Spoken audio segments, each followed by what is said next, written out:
again and again and again. The lights are cut off, but you're still looking at your dream, reviewing it every day and saying to yourself, it's not over until I win.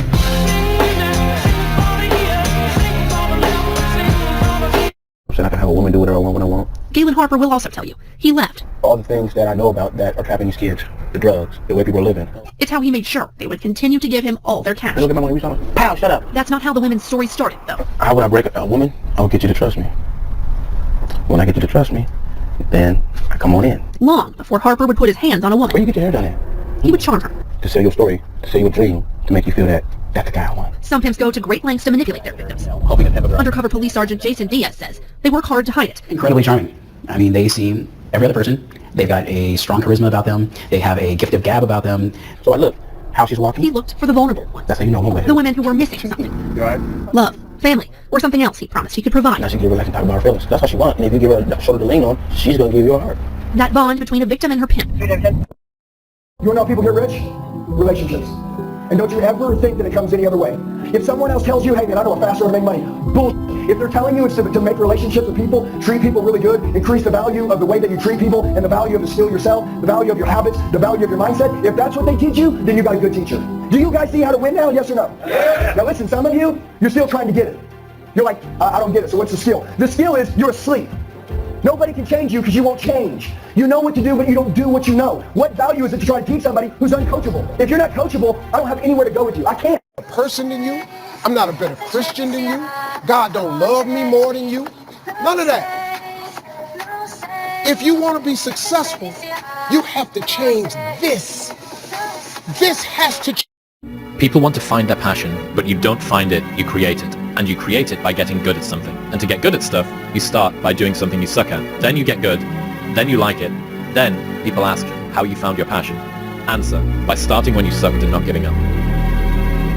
We all want to be a beast, but do you know what a beast is? A beast is someone who can go through hell and be grateful that their legs are working. A beast is someone who's lost everything, but is grateful for the opportunity to get everything back and get even more. A beast is someone who can hit rock bottom and can say, Roger that. I'm gonna harness this. It is only up from here. I'm gonna come back even stronger. You got to be relentless. The harder the battle, the sweeter the victory. See, what you become in the process is more important than the dream. That's fun. Discipline your thoughts. Stop thinking too much. Don't go into the past. Don't go into the future. Be in the present. Why? Because only then it's possible that the mind is free, the capacity is free, and now you can completely immerse into whatever you are doing. And this means you have arrived. You have arrived. That's it. Crazy how when that person had you, they was completely taking you for granted. It really felt like you were limiting them, holding them back from greatness. They really felt that they could do better than you, and that the grass was truly going to be greener on the other side. Well, the joke's on you. It's crazy how now they want to spin the block when they start to feel you moving on. Now they done woke up, but it's too late because you've woken up too. You see your value now, and you see now that it wasn't them that could do better. It was you. You see now that their rejection was actually God's redirection and protection. Truth is, they know your value now. The last thing they want is for you to be happy with someone else, especially someone they see as better. They want you to be alone. They want you to be miserable. They want you to continue to feel like they are the best that you could ever do. So don't you dare let them win. Don't you dare believe the lies. Don't you dare let them get the best of you. Let them keep kicking rocks. Let them keep chasing waterfalls. Let them keep searching for greener grass. At the times where you feel like you have nothing left to give and your heart is running on empty, I want you to remember this. You are too full of everything that makes you whole to ever be loved in halves.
rest is not the reward for high performance, it's the prerequisite to it. I think that for so many of us, no matter what domain we're playing in, whether it is the dating domain, it's the creation domain of our career or our business, somewhat been programmed to think that we should behave like machines. Like we should be able to go. The moment we wake up in the morning until when we hit the bed at night, it's like we should hustle, have it on 24/7, 365. And the human body is just not made to do that. And for people, if they recognize feelings of depression, anxiety, feeling like, what the hell, this is not even worth it, why am I doing this? Those are all really good signals that you might be burned out. And I think, taking not just a break in terms of like, oh, get off the app for a couple days or whatever it is, you actually have to reset the entire body. Being in nature, moving your body more, actually checking out what's going on from a biochemical state, nutrition-wise, all of that stuff is incredibly important if you want to be a high performer. And not just a high performer in terms of your production, I'm talking in terms of your fulfillment and your happiness on a regular basis. People, as I say, the main mistake we make in dealing with other people, we take their masks for how they appear to us, for their politeness, for their smiles, for their saying, oh, I love you, for the reality. But do we have to lie?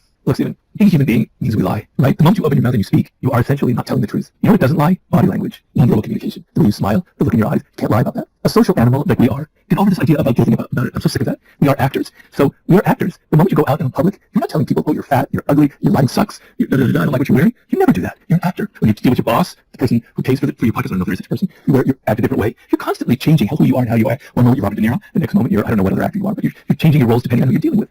I'm so tired of people not recognizing this fact that we're all actors, that we are constantly deceiving. Yes, there are differences, there are qualities of lying.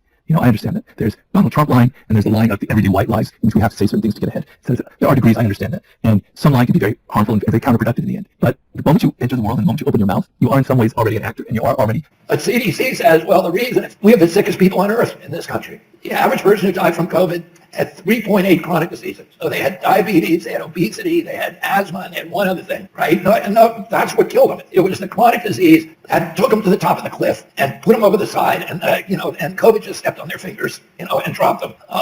That's what we need to start recognizing, and that's coming from food, and that's part of Bill Gates' plan, to have us eating, insects and chemical food. That's what he did to Africa with the Green Revolution, and has put 30 million extra people into food insecurity, and we don't need them to do it here. What is the relationship between big food and the legacy media? How reliant on big food conglomerates' advertising dollars are the legacy media? How necessary is it ideologically for us to have a passive population of bloated, lost, and essentially poisoned individuals that are unable to organize? Why are we not having conversations about processed food?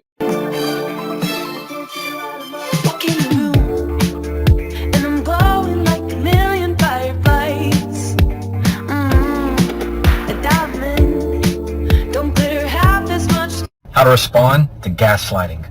Number one, if they respond, I never said that, or that's not what I said, instead of saying, yes, you did, or then tell me what you said, you're going to slowly respond, that's what I heard, period. That's what I heard. It invites them to clarify, but it doesn't allow them to flip. Number two, if they say, you need help, you're going to calmly respond, and I need someone who is helpful. I need someone who is helpful.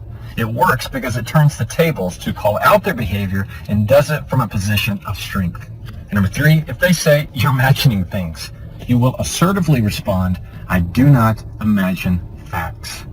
I do not imagine facts. What you're saying is, I am standing my ground on what I know to be true.